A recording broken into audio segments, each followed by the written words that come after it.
Hello landlords, it's Ernie Garcia, landlord attorney, and today we're talking all about those tenants who simply will not, no matter what, let you into the rental unit. That's a problem. We're talking all about that today. Let's get started. There's almost nothing more frustrating than really needing or even just wanting to get into your rental unit just to see how things are going and having the tenant say, nope, ain't happening. Most of the time, landlords who face the situation, especially the new ones, just don't know what to do. And too many times, those landlords simply give up and figure, well, I guess I can't go through the door. But today we're going to talk about the multiple reasons that you have to get in and what you can do in the event that your tenant is violating your lease by not letting you through the door. First and foremost, I have to ask you, do you have a written lease? Because if you don't have a written lease, you don't really have a lot to stand on. You still have your basic rights as a landlord. Unfortunately, you can't point to a document where you and the tenant made some agreement as to when you could and when you could not come onto the property for inspections or repairs or for maintenance. And so if you don't have those terms in written form, it's unlikely you'll be able to convince a court that you discuss this in your oral lease agreement. Generally speaking, when you have an oral lease agreement, you're limited to rent and the address of the place. It's going to be hard for you to show a court that you already agreed to these terms. So the key is, although it is perfectly legal most places to have an oral lease, don't do it. Make sure your lease is in writing. And if you have a written lease, make sure you know what's in it. What does your written lease already say about your right to enter? You may find that your lease is explicit in this right. When you can go in, when you will go in, when you cannot go in. When are you required to have some kind of notice? How much notice are you required to give? Look to your lease first whenever you are challenged with regard to your right to enter the property. It probably already addresses this issue. You may even want to have a copy of your lease with you so that when you approach the property, you can easily point to the provision in the lease that gives you that authority and that you are exercising the right that's printed in the lease that the tenant agreed to. Now, if you're enjoying what you're hearing so far, stay to the very end for the best information on what to do in this kind of situation. But if you like it so far, give us a thumbs up. Any questions or comments, leave those below. I'll answer them for you. Now, when you're interested in entering the property, I want to distinguish between a notice to enter and a request. Because if the lease already gives you permission to enter, you don't have to ask for permission again. In fact, in most cases, you don't even have to coordinate with the tenant because in many situations, and your state law may vary, and so make sure you understand what is acceptable in your specific state, but specifically in the state of Texas, our leases can and often do give the landlord permission to enter, sometimes by giving notice and sometimes without notice. Now, I always recommend to landlords give at least 24 to 48 hours notice, even if your lease says you're not required to. It's a good customer service habit to maintain. But you give them notice that you will enter. You're not asking for permission. Many times, even with the strength of the lease in place, a tenant will say, no, I'm not available on such and such day. Why don't you come on some other day? Or I'll be there on Tuesday, you can do it then. Remember, you're giving them notice, you're not asking permission. You're not required to coordinate with your tenant in any way. We talked about customer service earlier, and even if you're not required to give notice, it's helpful to let your tenant know in advance that you will be on the property. So if a tenant is working with you and is not otherwise saying, I don't want you to come in, you're not allowed to come in, if instead what they say is, well, I'm happy to have you over, but I would also like to be there. Can we coordinate? Now that's a different request than if a tenant is insisting that the only way you can enter is if they are there. Again, refer to the language of your lease. Does it require the tenant to be there while you are maintaining the property, repairing the property, or simply inspecting the property? If their presence is not required, you can again point to that provision in the lease. However, again, As a good customer service provider, you may say, no problem, it works with my schedule. I don't have to bend over backwards to make this happen. Tuesday as opposed to Thursday, not a big deal. Let's do it at that time. I encourage you to work with your tenants. I encourage you not to make this a point of conflict, because there's no need to create conflict when you want to enter and they're fine with you entering. It's simply a matter of coordinating dates. The trouble comes when your tenant says, I don't care when you plan to come. Whether I'm there, whether I'm not there, you're not coming in. Make sure you are fully aware of your rights to enter. And if in fact your tenant says, nope, that's not going to happen, whether I'm there or not is not the problem. I don't want you stepping foot in this house during this lease term. Make sure you make it clear to them that that is a violation of the lease. And the best way for you to do it is to send written notice of default. If you send a notice that you will be there on Saturday and you show up and they bar the door and they tell you, nope, I told you you weren't coming in, so now I'm not letting you in. How do you respond? Well, let me talk a little bit about what the laws in the state of Texas require of a landlord. This is typically written in the lease itself.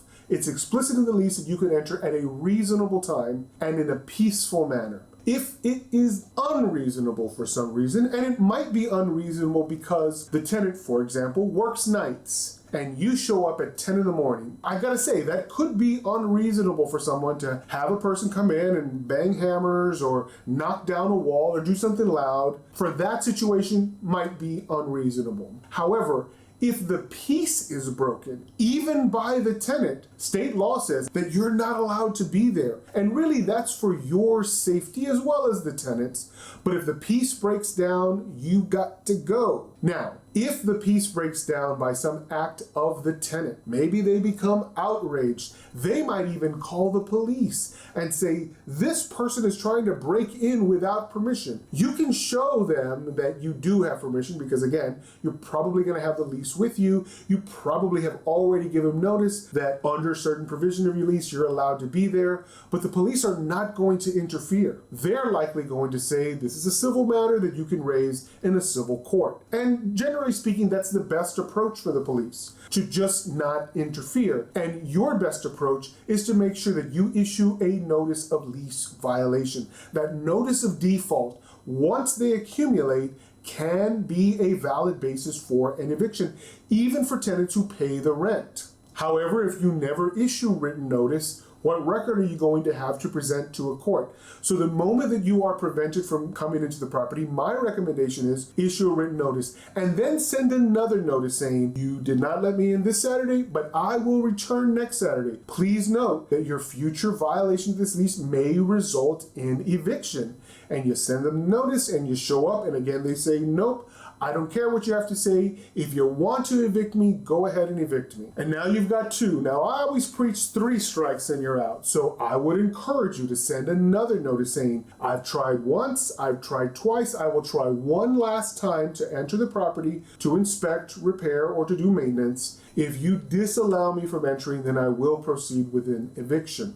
Again, you send notice of the subsequent Saturday. You show up at the time, and again, they bar the door and do not let you in. You issue that final notice, which is now a notice to vacate. After the 3rd strike, you're issuing a notice to vacate on the basis of 1, 2, 3 instances where you were prevented from entering the property in violation of your residential lease. You can file this with the court and explain to the court that you're suing, perhaps not due to non-payment, but exclusively for this violation of your lease. Now, it may be that the door is barred not because they are standing there and saying you cannot come in. It might be because they've changed the locks and they never gave you a key, or they installed some electronic device and you don't have the code. What do you do in these situations? Well, it's just like if they're standing in the doorway and not letting you in.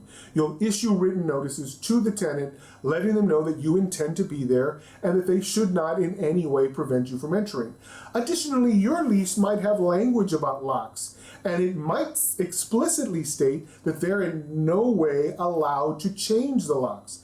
If they've done this and you are aware of it, you will want to address that in its own separate notice of default, letting them know that any costs that come to you to reestablish the original locks will be charged to them. But you always want to do this in writing. Don't just do this over the telephone. Don't just mention it in their presence when you're speaking to them in person. Make sure always to issue a written notice in writing, both of the denial of entrance as well as the changing of the locks, which, if in your lease they never had permission to do, they should be notified of. Now, how could you have prevented all of this from the beginning?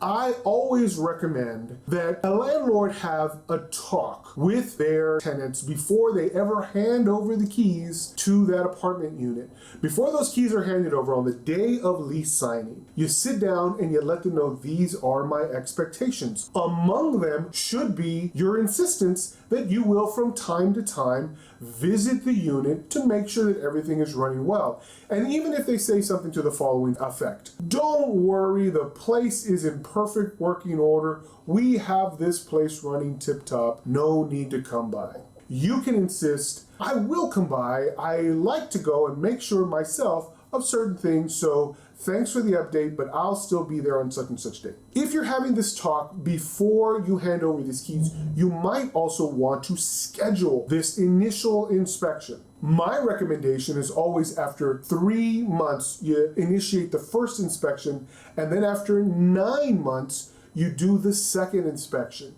So the 3 and the 9 month inspection are there for a couple of things. Number one, if after 3 months the place is already in pretty bad shape, you might want to fast track getting rid of this particular tenant. You'll want to issue any notices for any damage to the property. However, if the opposite is true, if you're there on month 9 and the place looks better than it ever has before, then you want to start thinking about what you might want to do to keep a really great tenant. The 3 and 9 month inspections are extremely important. You may want to schedule your first one right off the bat before you hand over those keys, because you also want to get the reaction of your tenant. If your tenant during the talk says, oh no, I'm not comfortable with that, then you should get very uncomfortable about handing over those keys and signing that lease.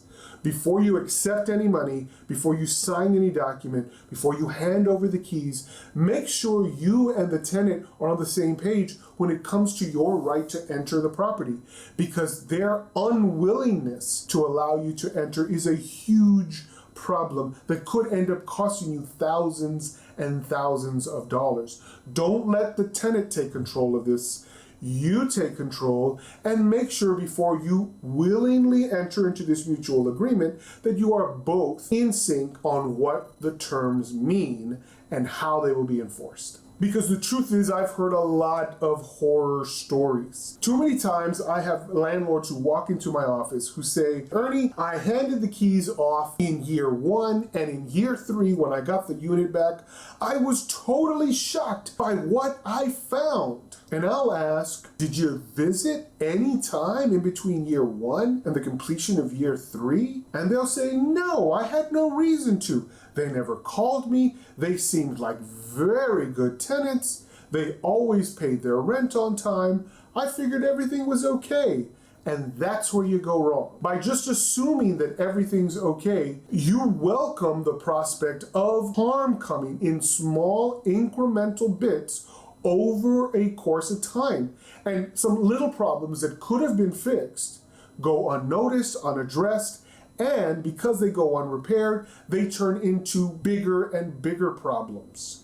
For example, you might have a leak on your roof, and that small leak might start with a little spot on your ceiling. And if you had noticed it after month 3, you might have addressed it and repaired it, and it never would have turned into much else. But over the course of 2 years, that leak got bigger and bigger and bigger. And although the tenant dealt with it by having a bucket in the living room, they never repaired it, nor did they inform you of it. Unfortunately, by the time the tenants leave, that leak is enormous and the damage to your ceiling is immense, costing you what would have been hundreds of dollars 2 years ago, now thousands of dollars in the present. So it makes sense for you to enter the property routinely through the years to make sure that small problems don't turn into great big headaches later. Now I've got one last point that I want to share with all of you, but before I get there, I'm interested in landlords who are in the Houston area, about 30 miles away from Houston, within that radius, who are interested in me coming to you and interviewing you at one of your rental properties. I'd like to show all other landlords what you've got, what issues have come up, what questions you might have about landlording, about your lease, about the market in your area and how things operate.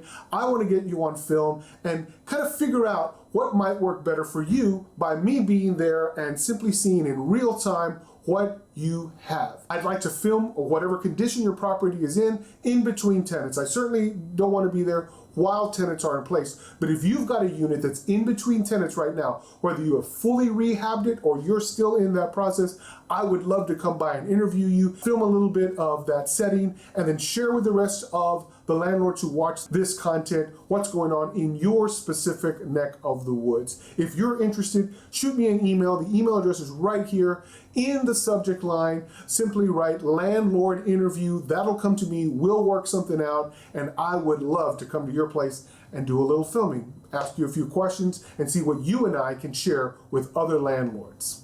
Now, the number one reason you should be entering your property on a regular basis isn't just to find little problems that might be with the maintenance of the property. It's to see whether or not your tenants are actually abiding by the lease. Because you'll find whenever you visit the property, that's when hidden violations pop up. Maybe there's an unauthorized pet, common one, or there's an unauthorized occupant, also common. Maybe there's an illegal business practice or criminal activity going on the property that you can see, and it's open and it's obvious. If these things are happening and they are affecting your rental business, you're going to want to be in there, you're going to want to document it with your camera, and you're going to want to issue notices of lease violation to make sure that that stops. And if it does not stop, you want to make sure that you have the evidence that you'll need in order to usher these tenants off of your property to make sure that your property is safe. Remember, this is your most valuable asset, the rent house, more valuable even than the rent. So if the renter is putting your valuable asset at risk, you need to act fast to get rid of a bad tenant and get a good tenant in there instead. But by never visiting the property, you're never going to become aware of the many violations that a particular tenant will be committing because they're not going to volunteer this information. You have to be on the property on a routine basis to make sure you are aware of what's going on and who is using your property at all times. Landlords, I hope you have found this useful to you. If there's other content on this channel, and I'm sure there is, that you can learn from, right now, YouTube seems to think that this video right here is perfect for you as the next thing for you to watch. I welcome you to watch it and all the rest of the content that you're going to find on this channel. But until next time, landlords, happy leasing.